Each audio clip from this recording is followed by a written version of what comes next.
Hello and welcome to Inside the Admissions Office, the official podcast of InGenius Prep and your go-to resource for expert admission strategy. My name is Jillian, and I'm excited to be your guide through this wild ride of college admissions. Each episode, I'll bring you insights from former admissions officers who know the ins and outs of getting into your dream school and their firsthand experiences reviewing applications. Our strategies have helped countless students gain acceptance to top universities, and we're here to help your students gain that competitive edge and do the same. Whether you are just starting your college prep journey or knee-deep in applications, we've got you covered. So grab your notebooks, pencils, and maybe a cup of coffee. Let's dive in. Hi everyone, thanks for joining me for another exciting episode. I'm Jillian, your host, and we're back with another episode of our Ask FAO panel series, where former admissions officers give you real, unfiltered advice on the college admissions process. We have two fantastic guests with us, and we'll be diving into some of the biggest questions about applying to college. Plus, we're answering questions from you, our listeners, many of whom are juniors getting ready for the application process. If you've been wondering how to balance everything, make your application stand out, or even avoid common mistakes, this episode is for you. And hey, if you have a burning question we don't get to today, don't be shy. Shoot me an email. Details are in the description. We'll try to cover as many as we can in our next Ask an FAO panel. All right, before we get into it, I'll let our guests introduce themselves and we'll dive right in. Hi, everyone. So my name is Jeff Wexler, and just a little bit of background about me. I've been in education for almost 2 decades now. It seems like a long time, and it is. But I'm in various roles, and I was very happy to have chosen that career path. So along the way, I spent some time teaching abroad in Japan, and soon after that, I found my way to pursuing a master's degree, where I was accepted to University of Pennsylvania. I received a master's in science education, went on to a teaching career along that pathway. I was hired by UC Berkeley in their international admissions team, where I spent some time working with them, reading through lots of applications, learning lots of different tricks of the trade. And I now find myself here at InGenius Prep. All right. And my name is Wes Mills. I'm a former senior admissions officer from the University of Chicago. UChicago is also where I attended both my undergraduate and my master's degrees. For undergraduate, I double majored in cinema and media studies and English language and literature. And for my master's degree, it's a master's in the humanities, again, concentrated in cinema and media studies. So you probably can guess from that I'm very interested in how we tell stories. And that's my favorite part of working with my students, is finding out what their unique story is and how can we best present that to universities. I've been in the admission space for a little over 10 years now, first starting as a student tour guide for UChicago, onto my role as a senior admissions officer for them. And then in my work as a private counselor, I've helped students secure admission to universities like Princeton, Stanford, Dartmouth, Northwestern, UC Berkeley, and many others. Amazing. Let's kick things off with a big one. Looking back at your time in admissions, what's the single most impactful thing a junior can do right now to strengthen their application? I would just say, and not something that every student thinks about, but I guess the onset of the application is a good time to really find yourself and find your identity. And that's not something that every student is comfortable with or familiar with, but having that moment of introspection, learning who and figuring out who you are, what you're passionate about. A lot of times you go along that path and don't even consciously think about it. And so this is really that time, that reflective time, to start thinking about who you are. And really what that can mean for your application then is that personality, that story, that passion, that identity of who you are will really show in that application. And I think that is really what could be the most impactful part of the application itself. Agreed, 100%. If you don't know what your point is, why you're applying to college and why you're applying to the colleges that you say you're interested in, absolutely, this is the time to be figuring that out. If you do know, then I might add to it and say, this is the time to push. Turn everything that you're doing up to 11. If you know what you're doing, find ways to expand the clubs that you're a part of, take part in competitions, push outwards, push your rigor at your school. Just push yourself within the context and what you want to do, because this is your last full year before it's time to apply. You only get a couple months of school in your senior year, for US-based students anyways, before that November first deadline. So this is your time to really show what your footprint can be. That would be my advice. I think that ties in very well with what we always tell our students at InGenius Prep about personal statements, how important they are, and how they can really make an application stand out. So with that in mind, how early should students start thinking about their personal statements, and what should they be doing now to make the process easier later on? Yeah, I don't think that you need to write a draft right now per se, but take a glance at what the Common App personal statement prompts are and just let them sit in your head. Think about them. Think about how your things that you're doing are lining up against those prompts, and just start to do that reflection now, because that's going to save you the time than having to start and do that reflection and try to think about, oh, how did this thing that I do, like, how did that challenge push me further in my interest? Like, why did I appreciate it? Take notes of those sorts of things now, and then you can have this little notebook that you can refer back to and reference as you're writing these drafts for real. I'll just add to that. It's very unlikely you're just going to sit there and it's going to just come to you one day. It's going to be an ongoing process of thinking, rethinking, brainstorming, having an idea, going one direction, maybe one to backtrack, thinking about it. If our audience is a lot of juniors, for example, as Wes said, there's nothing wrong with taking a look at the prompts, maybe picking out which topics you think might be the most approachable for you, and maybe thinking about multiple topics in a couple different ones, so that you have some ideas going into it. But you don't have to sit there and just write out this masterpiece your first draft. That's not really how writing works. And just starting now to brain. And if you go through the first 6 and you say, I don't really like those, I don't really have a good one that sticks out to me, you'll probably find the 7th one is quite approachable, because it's any topic you can think of. And so it leaves that door open for you to really, if you're more of the creative type of writer, that one could be a possible option for you. But I would say for most students, they tend to find them quite approachable topics, and students can go in either direction for multiple ones. Absolutely. And I've noticed that some students think that they can just look at a prompt for the first time, sit down, and crank out a perfect essay in one go, which is, as we all know, not the case. So what are some other common misconceptions juniors have about the application process, and how can they avoid those pitfalls?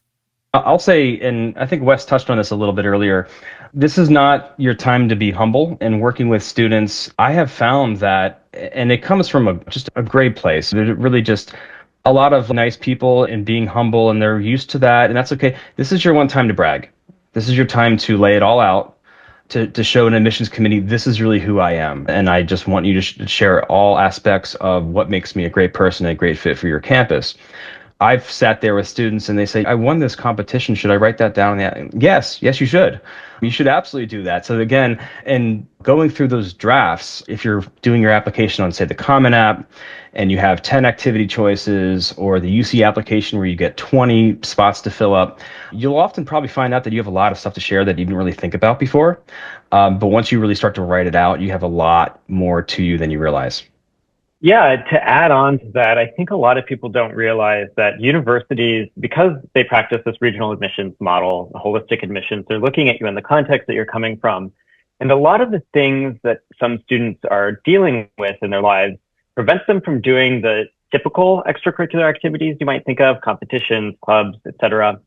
And they think that means that they aren't able to fill up their activity list, but that's not necessarily the case. There's a dedicated drop down, like you can choose family responsibilities as one of your activities. So if you are somebody who has to babysit younger siblings after school for 5 hours, tell universities about that, because that's an important context for them to know. If you're saying that you have these family commitments that you have to do every day, that explains why you wouldn't have the other extracurricular activities that a university might be expecting someone with your profile to have.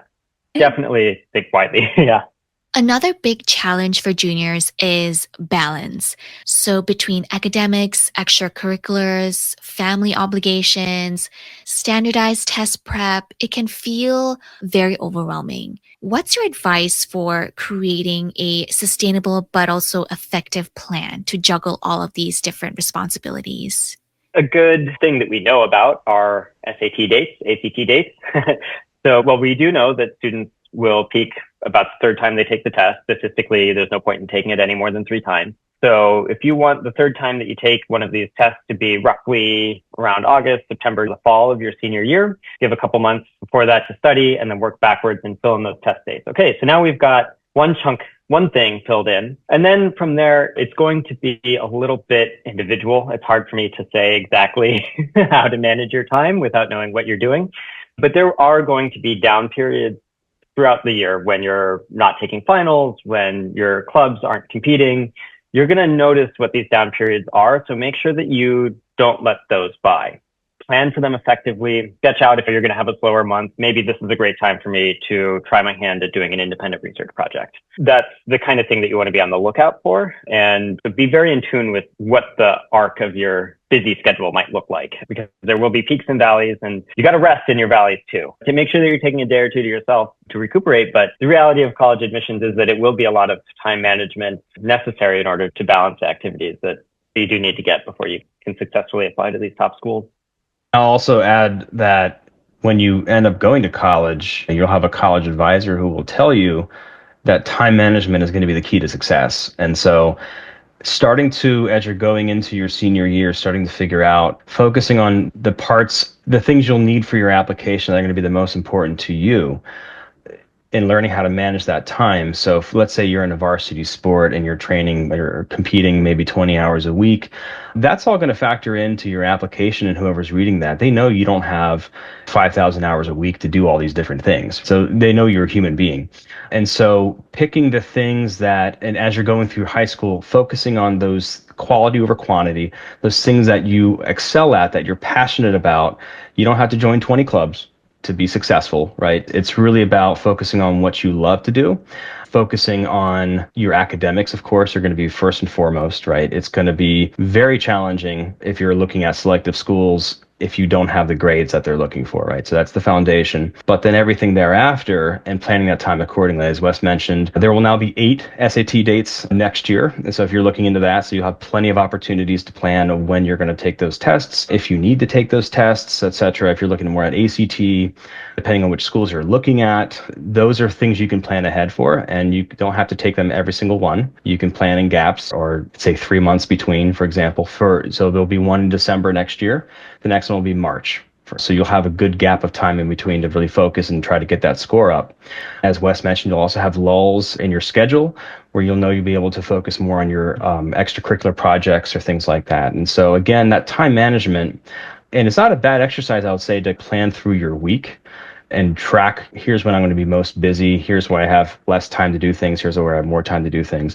But planning out that schedule, keeping an organized planner, that's going to be really critical for you to be especially successful at the next level.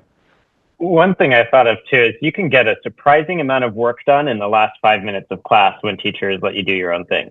If you just buckle down and work your way through 3 problems in your math problem set instead of talking to your friends, that can make a huge difference in your time. I love that approach. Great answers from the both of you. And that actually leads us to our first audience question. Since the application is the time to brag about yourself, how do you list achievements or write about them in your essay without sounding too boastful or self-centered? I think this is actually one of the most common questions that we have gotten so far. Often I'll come across students who say, I'm the best student in my class. Don't do comparative. Let the university admissions officers do the comparisons. Or your teacher recommendations, for example. They'll say that you're the best, most engaged student in the class, if you are. When you're talking about that, talk about the work that you've put in order to maintain your GPA. Talk about the work that you've put in order to achieve the results that you did in the competition. Keep it very focused on yourself and your experience, and don't try to compare yourself to other people, because that is the common pitfall where now it starts to sound like you're crossing that line. It's not humble bragging, it's just bragging. Yeah, and the comparisons will be there. If your school is a school that does class rank, for example, that will be reflected in your transcript. If it doesn't do class rank, a lot of schools, especially private schools, will post what's called a school profile to admissions officers, where they can see the highest GPA in the class, the lowest GPA, what's the average. When I worked at Berkeley, we could see not just that information, but also the average GPAs of students who applied to UC Berkeley. in particular.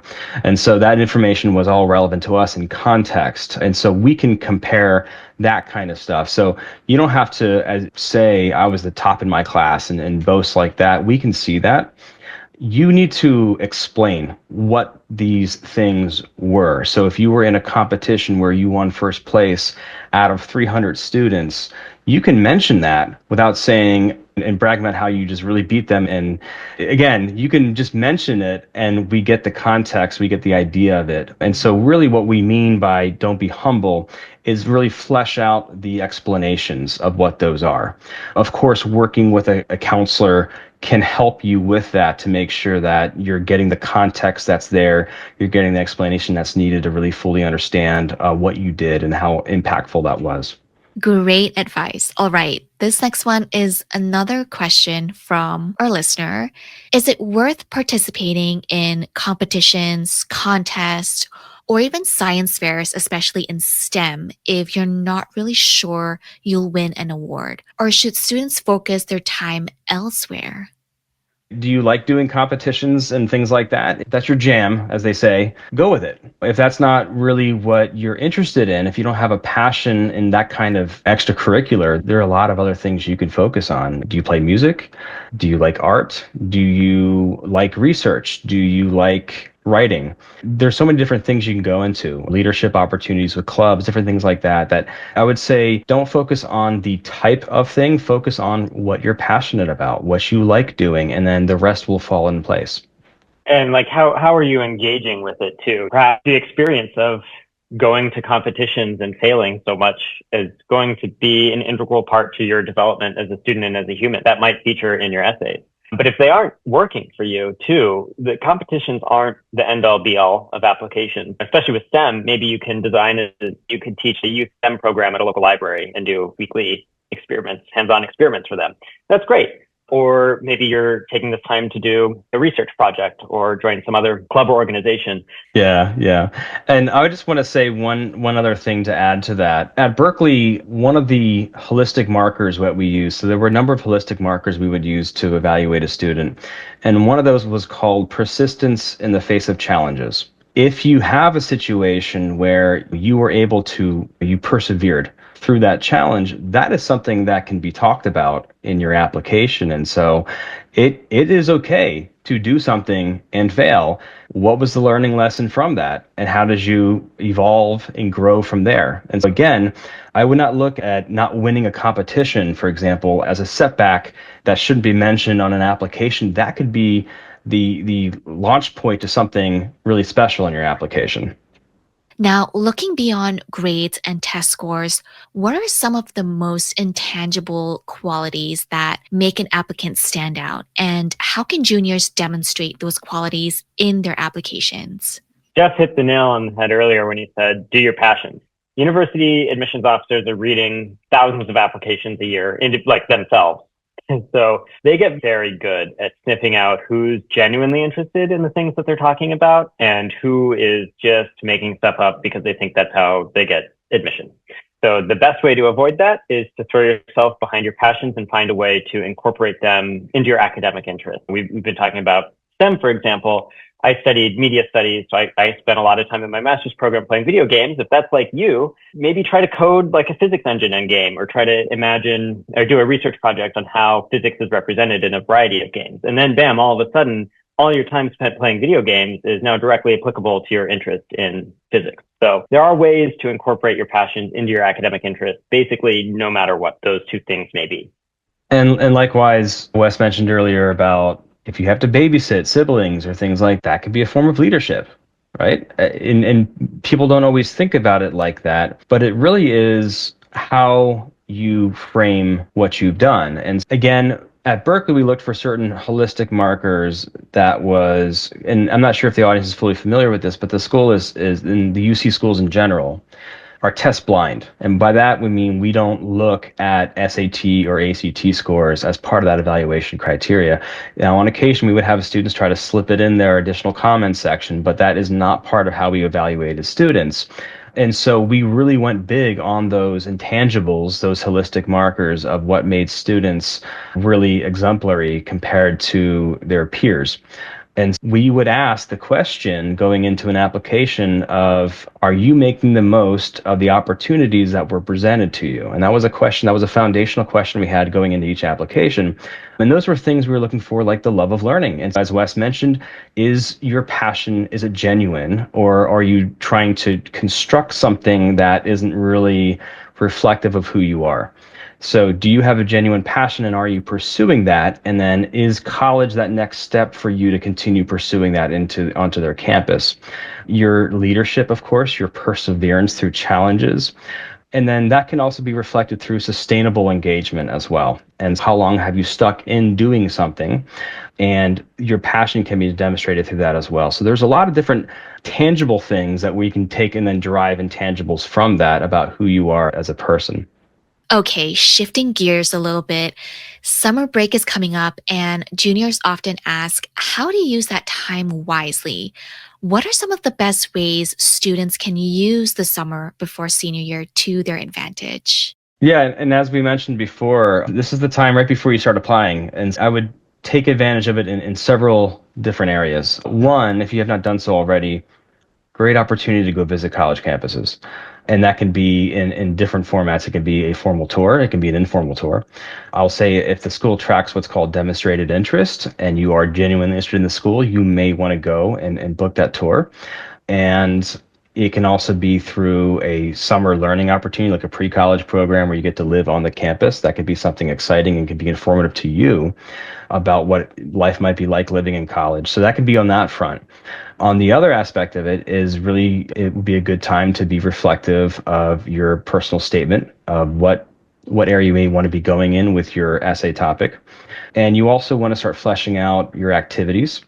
What is it you're currently doing or passionate about that you can have some maybe culminating, as we call a passion project, or things like that you may be focusing on, or finishing up the final touches of what that may be.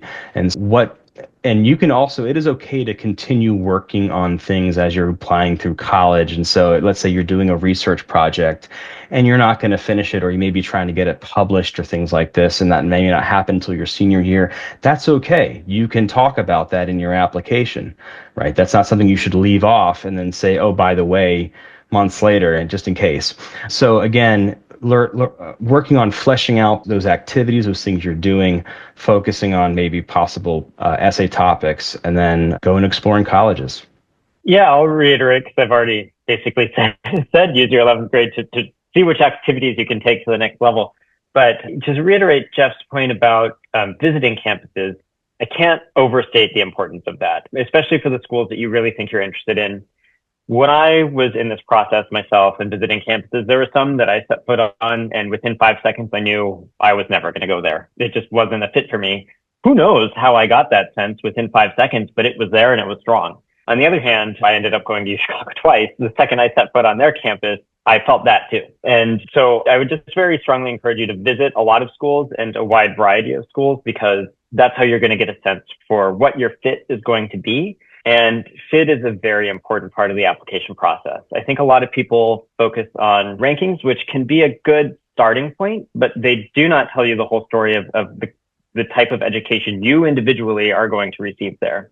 If you are not a good fit for a school, you're not going to get yourself up for morning classes. You're not going to go to office hours. You're not going to get involved with extracurriculars or the career advancement office as deeply. And that's going to lead to worse graduation outcomes, worse grad school outcomes, worse job prospects. Whereas if you go to a school that might technically be a lower ranking overall, but you're a better fit for it, you're going to be making the most of your time on campus. And that's going to lead to better outcomes in basically every facet of your life down the line. So visit a lot of schools, visit them widely, and pay attention to how you feel as you're on each campus. That answer is actually the perfect segue into our next question about fit. A lot of students struggle with researching and identifying schools that will be a good fit for their academics and even personal goals. What is the best approach to finding the perfect match? Visit widely and visit a wide variety of schools. Especially during the pandemic, most universities started doing virtual tours, at least. And those are still up. Even if a place isn't within your physical realm of capability to visit, chances are they've got some sort of tour online that you can look at. Likely, there's probably also some student at that campus that has a YouTube channel where they talk about their experience on campus.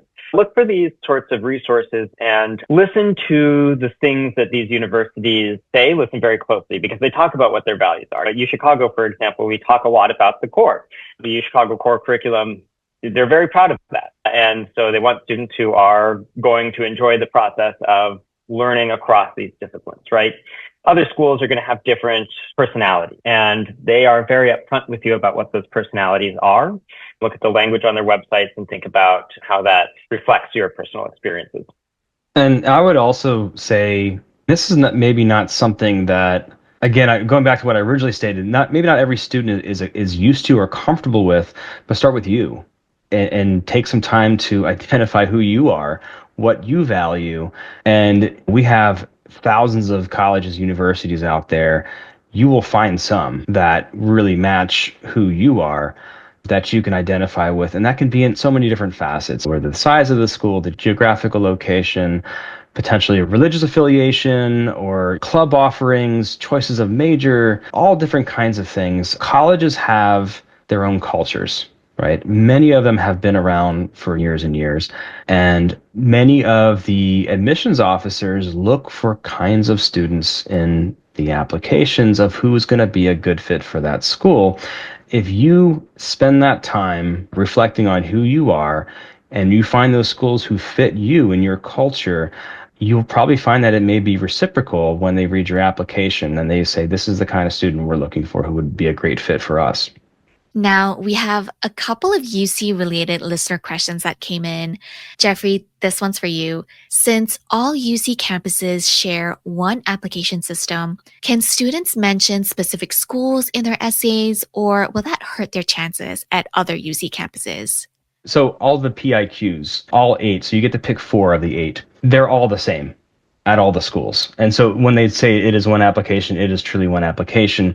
You can write down that you spent a summer experience at Berkeley Haas pre-college program and apply to UCLA, and you're not going to hurt anyone's feelings, right? That's not how that works. I have had applications where I've read, and this is why I'd be a great fit for UCLA. I'm looking at that and going, but you're applying to Berkeley. So I just want to say your responses don't have to be in particular to a college. If you were applying to a school, let's say you're applying to Harvard and you're writing one of their many supplemental questions, that's in those supplemental essay questions, that's when you write specifically to Harvard, for example. But the UCs don't have those supplemental essay questions. They have the activity list that you'll fill out, and they have the PIQs. And the PIQs are like their version of the Common App essay prompts. What you'll probably discover as you're doing the application is that those PIQs really are opportunities for you to flesh out more of what you wrote in the activity section. If you are doing college applications that are going to be on the Common App and applications, you will find that you'll have more space, more character space to explain in more detail those activities. But again, what the UCs are really trying to do, because they are holistic in their criteria, is get you to flesh out more of those answers in there. None of those answer or question prompts ask you to talk specifically about a certain campus at the UCs. So all of those answers that you provide can be general to the UCs in general, but they really are actually just going to be focusing on you, the student. And another UC question, Jeffrey. Do UC schools track demonstrated interest? If not, what else can students do to make themselves stand out and show their enthusiasm? Not to my knowledge, they track demonstrated interest. A lot of schools don't, some do. And it's always worth asking that question if you're going to take a tour. But I say this, the people who are reading your applications are humans, and we can tell when a student is genuinely interested or if they're just trying to check off a box on an application. And even if they don't quote unquote track demonstrated interest, and what that really means is that they go and look up actual data to see how many connection points the student made and what quality of connection points. For example, opening an email is not going to have the same weight as say going doing an actual tour of the campus. And so UC schools are not using that in their evaluation criteria.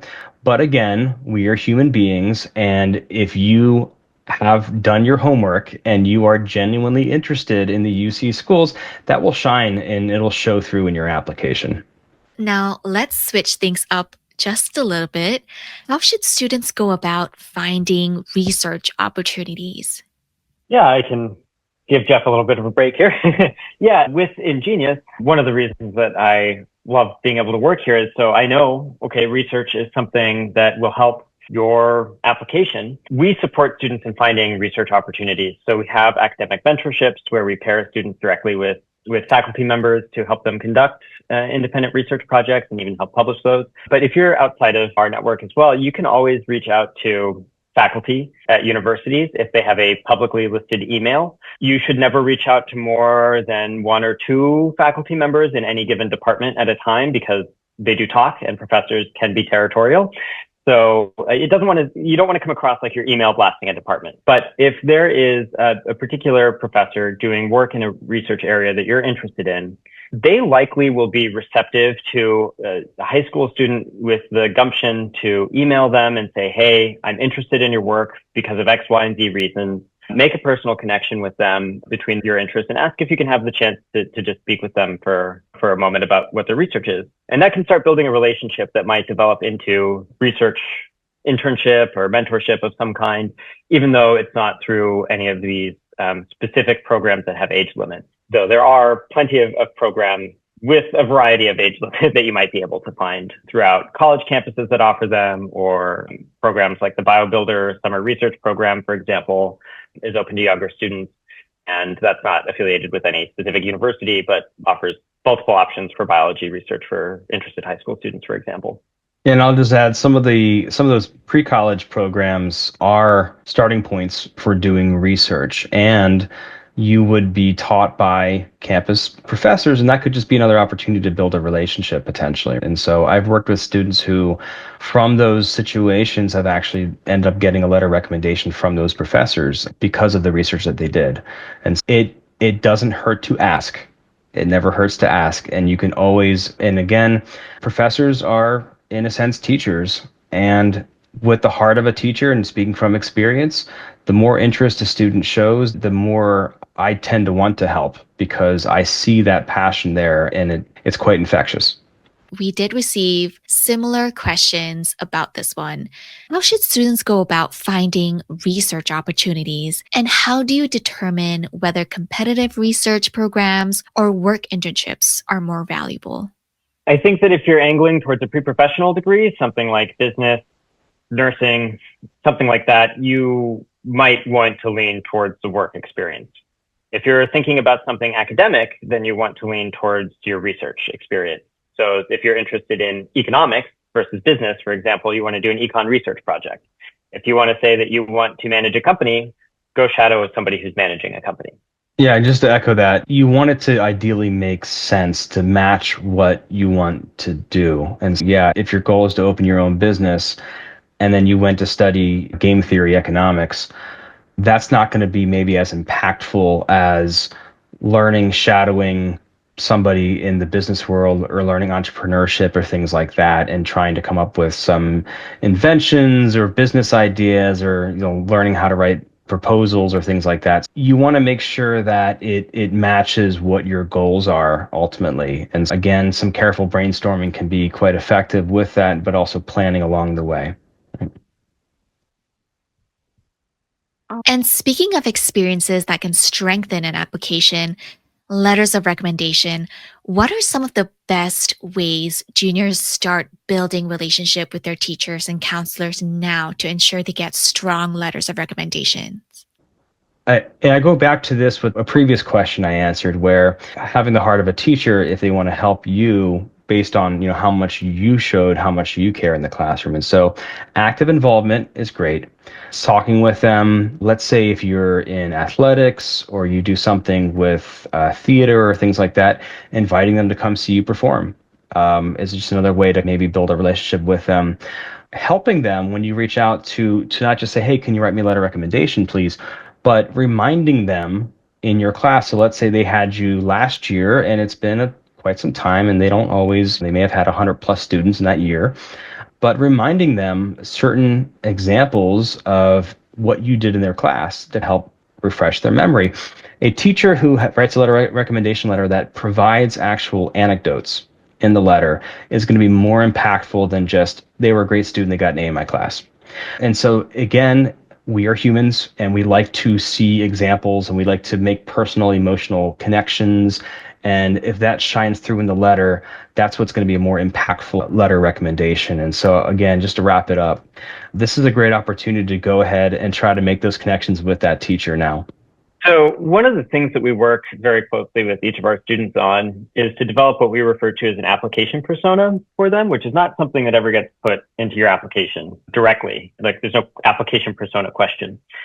But it's more, if any of you have seen a cartoon where somebody has to leave a room very quickly and they just leave a person-shaped silhouette in the wall, that's essentially what we want your application persona to be. Is every other piece of the application points to this so strongly that the admissions counselor has no choice but to come up with it on their own. And so doing the reflection that we've been talking about as junior year being like the key time to be doing this reflection can help you derive what this persona might be. For example, if you're somebody who's really interested in botany, it might be this student is a budding botanist committed to rebuilding the endangered flora of Mongolia, for example. It's a very specific point. You might not necessarily want to get that specific. You might want to do something more interdisciplinary. I'm a business entrepreneur interested in developing environmentally friendly fast fashion. That's much less specific and much more interdisciplinary.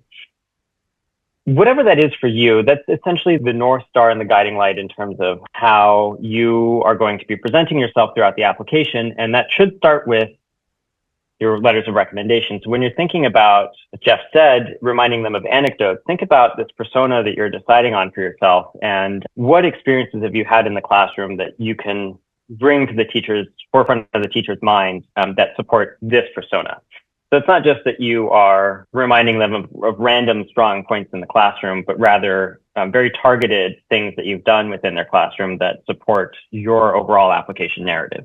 We mentioned previously that you can use a letter of recommendation from a professor at a research opportunity. So when would you decide to use a letter from them?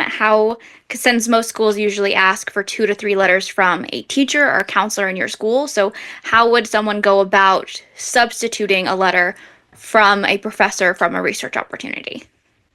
Since I mentioned that, I guess I have to go first then. Yeah, no, it's a great question. The better question, I would say, or the other question I had that came up when I heard that question was, is the college accepting letters of recommendation?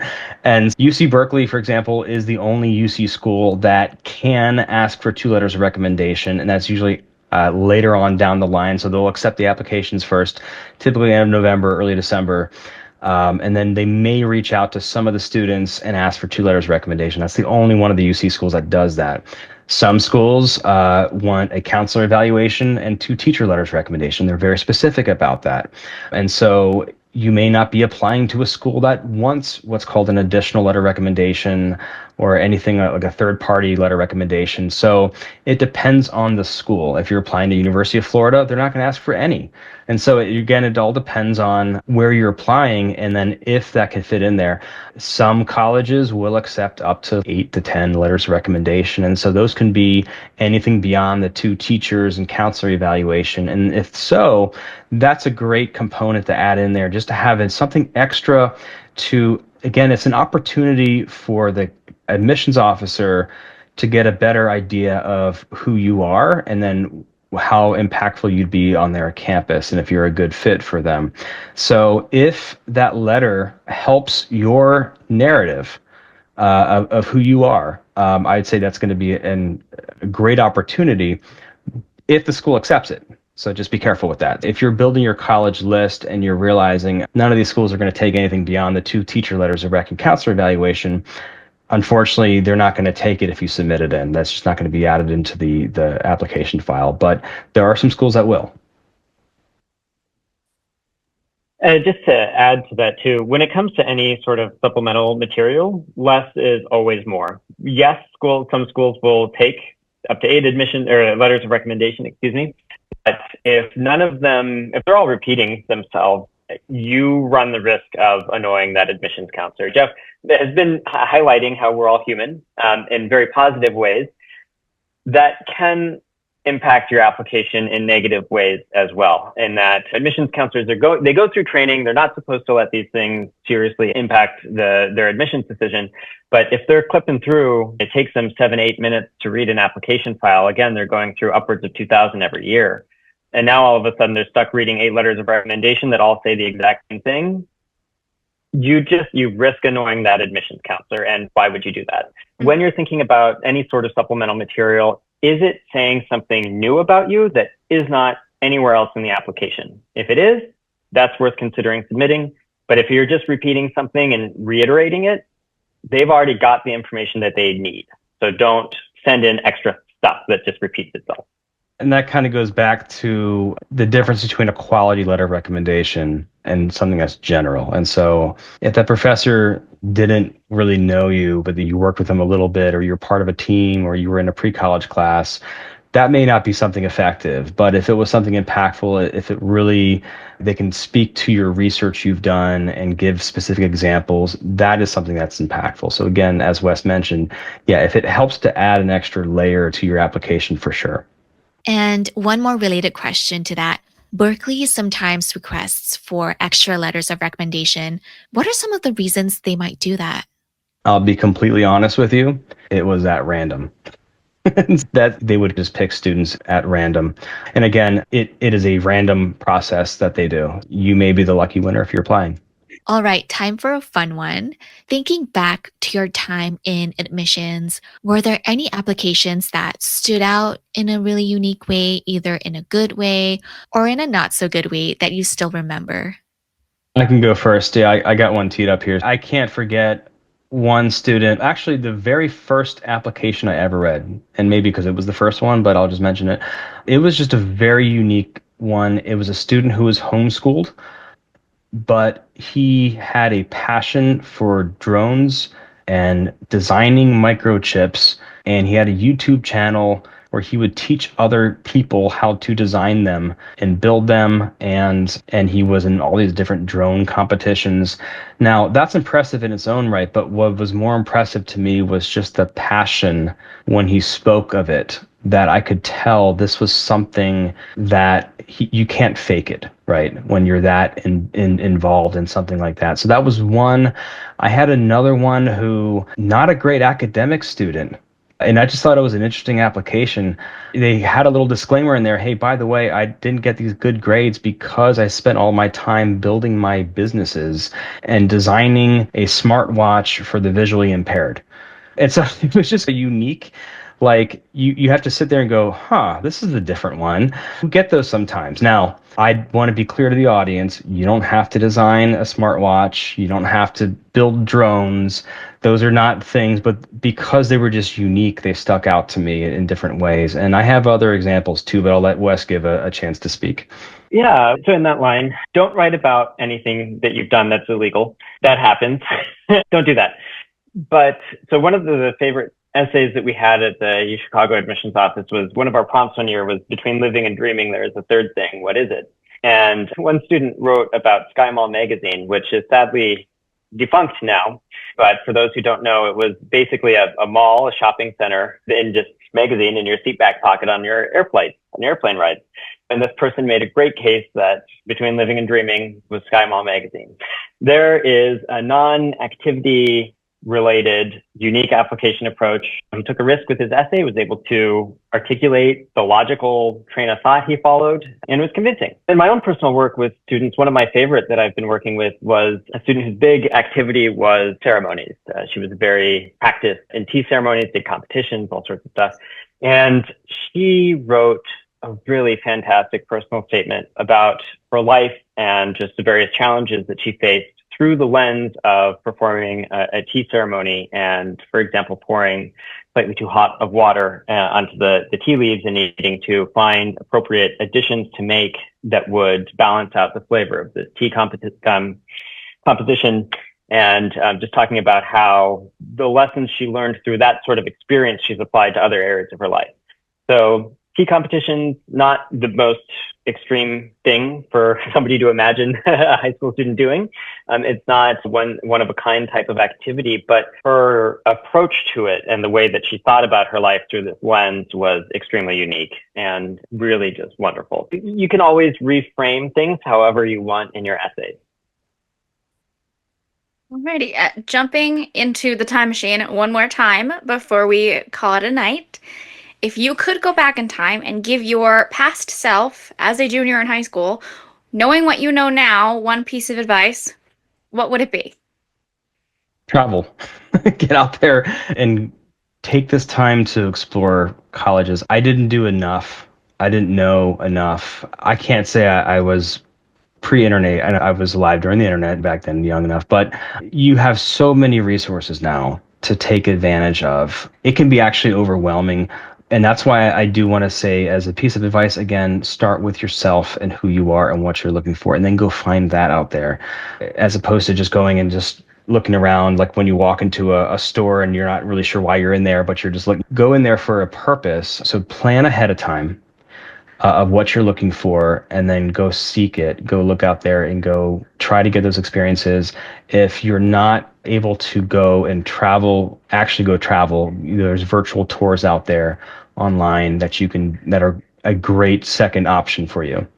And so that's a piece of advice I would give to any student as they approach their senior year. And I would just say, take risks. Go out of your comfort zone. Don't be afraid about how things will look on your college application. Just do them and let the college applications come. I know that sounds weird for an admissions advisor to say, but I think that if you're working with your genuine interest here, you think something sounds like a fun idea, but you're worried that maybe it's not the most effective thing that you could be doing for your college apps, it might actually be because it's your genuine interest. So take those risks, take those leaps of faith, and universities tend to notice those students who have done that. This has been such an insightful conversation. Thank you both for sharing your expertise and giving us an inside look at what really matters in college admissions. And of course, thank you to all of our listeners for tuning in and sending in such great questions. We love hearing these conversations. And if you want to hear more, don't forget, we do host monthly webinars where we go even deeper into topics like these. You can find all the details in the description. If you enjoyed this episode, make sure to subscribe, leave a review, and send in your questions for our next panel. Until next time, thank you for listening, and we'll see you in the next episode.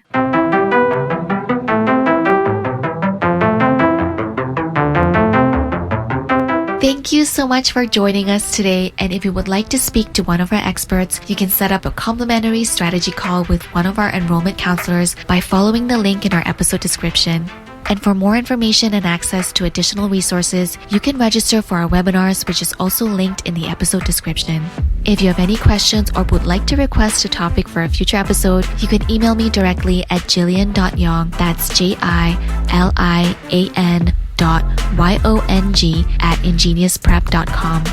Thank you for listening to another episode of Inside the Admissions Office, and don't forget to follow the podcast so you're notified every time a new episode is available. That is all for now, and I hope this was helpful for everybody tuning in, and we will see you in the next episode.